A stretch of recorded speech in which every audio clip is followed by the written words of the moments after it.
ইঁদুর যেমন গর্তে লুকিয়ে থাকে সে সেইভাবেই রয়েছে, তার এখনো অস্তিত্বই নেই। আসলে একদিকে ঢুকলে কোন দিকে রাস্তা সেটা খুঁজে পাওয়া যাবে না। এবং সাধারণ মানুষ যদি কোনোভাবেও ঘূর্ণাক্ষরটা টের পায় যে এখানে কিছু আসে, সে তাও বুঝতে পারবে না যে এখানে একটা আয়না ঘর রয়েছে। সে আমাদেরকে কাইন্ড অফ পাজলিং করার জন্য এরকম কিছু বানিয়েছে।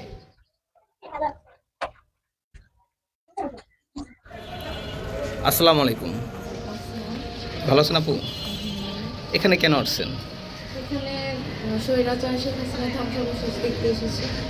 আমার অনুভূতি হচ্ছে, আমি যেটা মনে করি, কোনো মানুষই আসলে নৈষম নয়, প্রত্যেকটি মানুষেরই বিচার হয় ইহকাল এবং পরকালে। তো আমরা দেখতে পারি যে শেখ হাসিনার বিচারটা ইহকালেই ভুলবশত হয়েছে, এবং আমরা সবাই এই ধ্বংসাবশ থেকে শিক্ষা নিতে পারি যে আমরা মানুষরা যে কাজ করতে থাকি এটা যেন কন্টিনিউ না করি। একটা শাস্তি স্বরূপ, কারণ সে নিজের দেশে আসতে পারছে না, তার এত ধন সম্পদ, তার এত কিছুই এখন আর কাজের না। সে এখন ইন্ডিয়াতে থাকলেও সে এখনো কি বলবো, একটা ইঁদুর যেমন গর্তে লুকিয়ে থাকে সে সেইভাবেই রয়েছে, তার এখনো অস্তিত্বই নেই।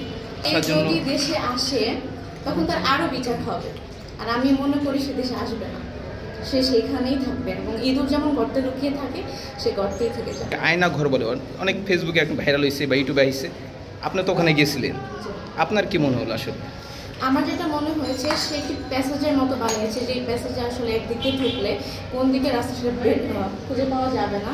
এবং সাধারণ মানুষ যদি কোনোভাবেও ঘূর্ণাক্ষরটা টের পায় যে এখানে কিছু আসে, সে তাও বুঝতে পারবে না যে এখানে একটা আয়না ঘর রয়েছে। সে আমাদেরকে কাইন্ড অফ পাজলিং করার জন্য এরকম কিছু বানিয়েছে, আমার যেটা মনে হয়। আমরা তো জানি 32 নম্বর বাড়ি, ওইটা ওই বাড়িতে গেছিলেন? ওখানে যাবেন? যাবো, আমার সম্পূর্ণ বাড়ির সবকিছু দেখার খুব ইচ্ছা। ধন্যবাদ।